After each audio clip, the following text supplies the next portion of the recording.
Bonjour à tous, c'est Jace Blackwood. Aujourd'hui, je vais vous parler d'une rencontre que j'ai faite il y a quelques années d'une personne qui était vraiment un vieux sage, comme on peut l'entendre dans l'imaginaire, du vieux sage avec la longue barbe blanche, les cheveux longs, blancs. Et en fait, c'est une rencontre hors du commun qui est vraiment quelque chose de très rare et qui a été très importante pour moi. Et vous verrez que cette personne m'a apporté beaucoup, et je pense que vous parler de cela vous apportera quelque chose à tous. Et cela fait écho à la vidéo précédemment publiée sur ma chaîne YouTube, qui s'appelait Écologie, des forêts avec des villes à l'intérieur. Mais parlons tout d'abord de cet homme, qui était un homme hors du commun. Alors, comme je le décrivais, c'était un homme avec une barbe blanche qui commençait à être un peu longue, et des cheveux un peu longs, blancs aussi. Et vraiment, quand cet homme est rentré, c'était dans une librairie, donc c'était en ville, et là, il s'est passé quelque chose. Je suis resté sans voix, je suis resté admiratif, sans savoir pourquoi. Et cet homme imposait du respect déjà, mais surtout, il inspirait une grande paix et de la magie. Et bon, il était venu faire quelques achats, et pour tout vous dire, c'était un homme qui vivait un peu retiré de la ville. Et bon, il était juste venu faire quelques achats, c'était une librairie spirituelle, on pourrait dire ésotérique, mais j'ai plus envie d'employer le terme spirituel. Il était venu faire quelques achats, ce n'étaient pas des livres, mais bon, sûrement dans sa pratique de sorcellerie, de magie, il avait besoin de quelques petites choses, et donc il était venu dans cette librairie. Et vraiment, je suis resté sans voix à le regarder. J'étais comme un enfant en le voyant. Et je me suis mis à me demander, mais avec qui cette personne pouvait-elle travailler en fait? Je la regardais et je me disais non, ça peut pas être les anges. Non, c'est pas les anges. C'est pas ça. C'était autre chose. Et pourtant, quand je pensais aux dieux, les déesses, tout ça, je ne non, ça n'avait pas l'air d'être ça non plus. Et c'était vraiment le mystère. Cet homme m'a regardé, il m'a souri amicalement, et il m'a transmis quelque chose et de télépathique. Pourtant, je n'ai pas entendu de mot, et je n'ai pas réussi à percevoir. Il y avait une énergie, il y avait des êtres derrière lui, et je me demandais qu'est-ce que ça pouvait être. Ce n'était sûrement pas des démons, sûrement c'était pas des anges, c'était pas les dieux, et vraiment c'était l'interrogation. Et c'est à ma sortie du magasin, l'homme était parti et je l'ai retrouvé dans la rue, et il m'a parlé, et en fait il m'a révélé avec qui il travaillait. Et effectivement, ce n'était pas les dieux, c'était avec les arbres. Donc ça rejoint un peu toutes les choses que j'ai pu dire et que vous pouvez entendre sur les autres vidéos de ma chaîne YouTube, où je parle de considérer les plantes et les arbres comme des personnes. Et cette personne était vraiment d'une sagesse qui était très grande. C'était quelqu'un de paisible. Il était un peu en retrait du monde, et ça se sentait dans sa manière d'être et de parler, d'aborder les gens. Il était très discret. Et en réalité, donc il m'a parlé des arbres et tout ça, et il a senti que l'arbre qui était le mien était le chêne, que j'étais un chêne en réalité. J'avais la fibre du chêne en moi. Et donc en fait cet homme m'a mis un petit peu sur la voie qui allait être la mienne plus tard, de rechercher un petit peu la nature, les plantes, les arbres, tout ça. Et donc il a été une source d'inspiration. Je ne l'ai rencontré qu'une seule fois, et pourtant cet homme m'a marqué vraiment à vie. Et donc en fait, il m'a orienté sur quelque chose qui était donc les arbres, les plantes, en tant que personnes avec lesquelles on peut faire de la magie, qui sont des êtres absolument magiques, absolument merveilleux. Et donc cet homme m'a beaucoup apporté, il m'a mis sur la voie en quelque sorte. Et donc voilà. Bon, lui, en réalité, il était un petit peu déçu, et donc en fait, il se tenait à l'écart des dieux, donc en fait, par leur comportement au fil des millénaires, à encourager les hommes à des luttes de pouvoir toujours, et il n'aimait pas l'influence des dieux, et vraiment, il était bien avec les arbres, et il ne, n'entretenait une relation qu'avec les arbres, il faisait sa magie avec la nature, et donc en fait, il n'avait pas de haine dans ses propos, de mépris. Il ne parlait pas d'une manière ah les dieux. Non, il n'était pas comme ça. Mais il m'a simplement fait l'aveu que non, ce n'est pas les dieux, effectivement. Et donc en fait, il m'a expliqué ce sont les arbres. On n'est pas obligé de travailler avec les dieux pour faire de la magie. On peut faire de la magie avec les arbres. Il m'a ouvert vraiment à quelque chose. Donc personnellement, moi, pour ceux qui me connaissent, savent très bien que je travaille avec la déesse mère et le dieu qui est notre papa, qui est l'amour de la déesse mère. Donc le couple divin, le dieu soleil et la déesse lune, comme je les appelle aussi, comme ils aiment qu'on les appelle, qui ils sont nostalgiques de l'époque où on les appelait dieu soleil et déesse lune. Donc cette déesse et ce dieu-là qui sont nos parents. Mais bon, la nature entière est le fruit de de leur création, c'est leur œuvre, donc les plantes et les arbres le sont aussi, et donc en fait je m'y retrouve tout à fait. Et donc bon ben voilà, cet homme donc ne travaillait pas avec les dieux que je qualifierais de dieux secondaires qui sont arrivés après nous, même après nous les humains, mais bon il travaillait avec les arbres et vraiment c'était un homme qui était paisible, mais il était retiré du monde. Il était très retiré, il venait rarement en ville, et il venait vraiment quand il avait des achats à faire. Peut-être qu'il était venu acheter de l'encens, je n'ai pas regardé ce qu'il était venu acheter, donc je ne sais pas exactement ce qu'il était venu chercher, mais bon, c'était pas des livres non plus, puisque ça rentrait dans un petit sac, donc bon, peu importe ce qu'il était venu acheter de toute façon. Mais voilà, c'est ça, cette ouverture dont je voulais parler, c'est de cette manière de considérer les plantes et les arbres dont je parle dans d'autres vidéos. Cet homme m'avait vraiment mis sur la voie. Et je peux penser honnêtement et croire et savoir même que c'est le dieu et la déesse qui avaient mis cet homme sur mon chemin. Vraiment, il m'a apporté quelque chose et je garde un sentiment d'amour pour cette personne qui était vraiment une personne très très belle intérieurement et très sage. C'était vraiment et c'est cette rencontre est quelque chose, c'est un vraiment un cadeau qui m'a été fait de rencontrer cet homme.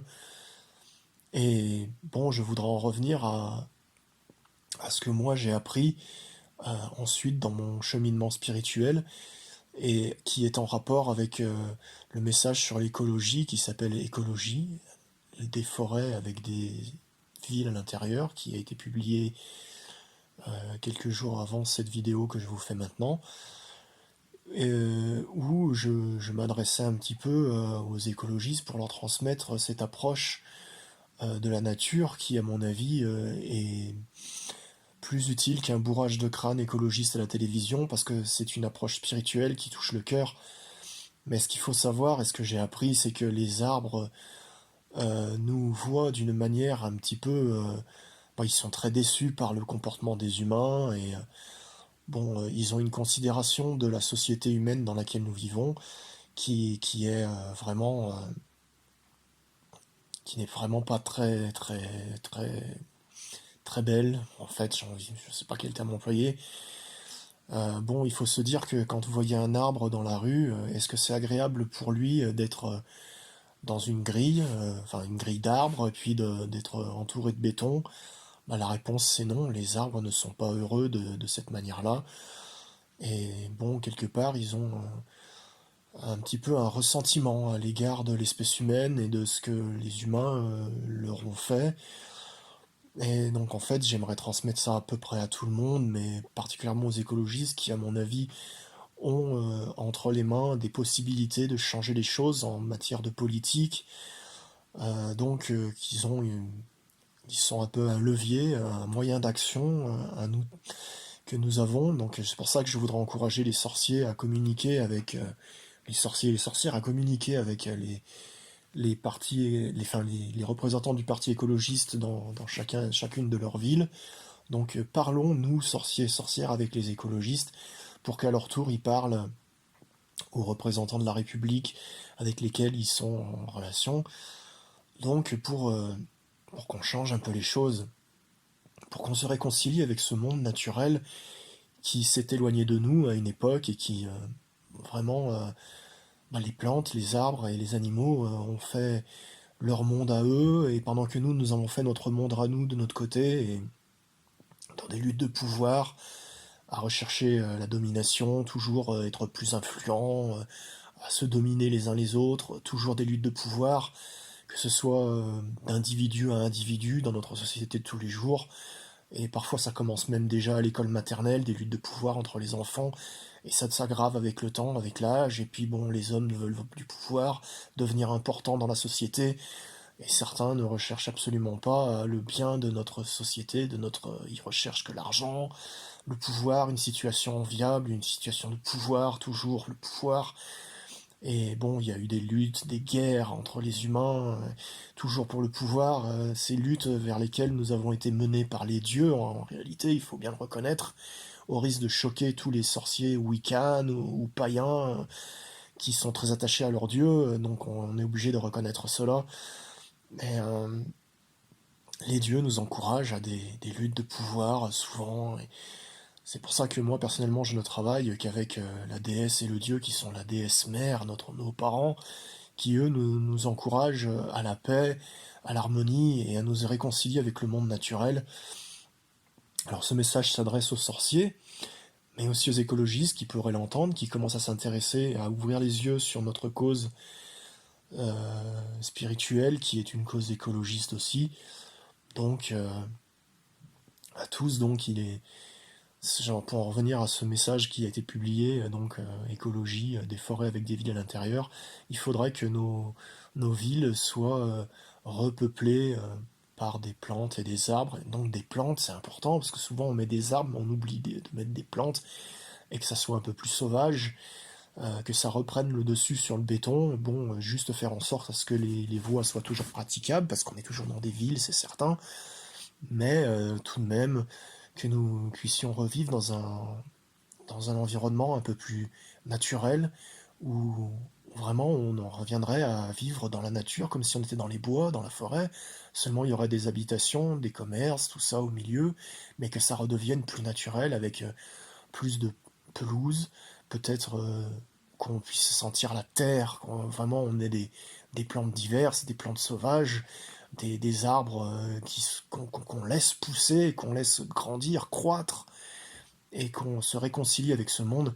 Et je voudrais vraiment encourager chacun, et particulièrement les écologistes, à en prendre conscience, parce que nous les sorciers, nous le savons, prendre conscience que les plantes et les arbres sont notre famille, que ce sont des êtres vivants qui vibrent, qui ressentent des choses, qui éprouvent des sentiments, avec lesquels on peut communiquer, échanger des énergies, avoir une véritable interaction. Et bon, personnellement, nous, les sorciers, nous savons que nous pouvons pratiquer des rituels avec ces êtres qui peuvent y participer de manière concrète, en- puisqu'ils peuvent nous changer par magie, par un travail énergétique.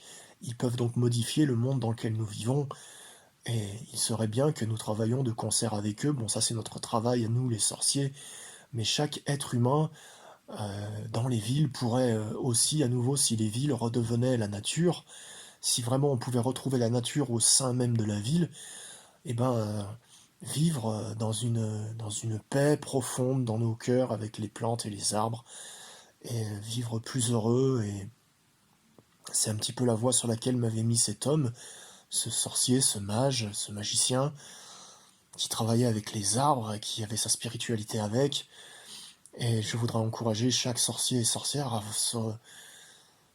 se retrouver dans cette approche de la sorcellerie qui est un retour à la nature, à de la nature dont nous sommes issus. Donc c'est notre origine, c'est notre monde. Il faut que nous réconcilions notre monde avec le leur, et que nous cessions de faire, comment dire, une cause indépendante de la nature et toujours vers nos luttes de pouvoir.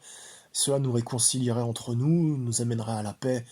Et c'est un petit peu la recherche que j'en reviens au site web lawicca.org, où il y a ce message écologiste et humaniste de la Wicca. Donc c'est une page du site web qui s'appelle le message écologiste et humaniste de la Wicca, où il y a aussi une page sur la page de l'initiation, où en fait cette approche de l'initiation vers le monde naturel est expliquée sur cette page.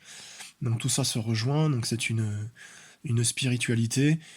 En fait, c'est la magie de la nature. Et c'est la nature dont nous sommes issus, tous les humains, nous en faisons partie, nous devons nous y retrouver et revivre à nouveau avec. Et donc c'est l'initiation de la Wicca que moi je pratique, qui nous mène à ça. Donc Wicca, sorcellerie, mais bon, c'est une voie spirituelle. Et donc en fait, je voudrais encourager les gens à aller sur ce site web, à lire tous ces articles, à prendre connaissance de certaines notions qui sont expliquées dans cette vidéo que je viens de vous expliquer et que vous retrouverez sur le site lawicca.org, et donc à partager ça autour de vous, toute cette magie, cette spiritualité entre humains, avec vos frères et sœurs humains, avec vos enfants, à vous les parents, et avec vos amis, des gens en qui vous pouvez avoir confiance, qui sont sensibles à cette énergie, à cette sagesse.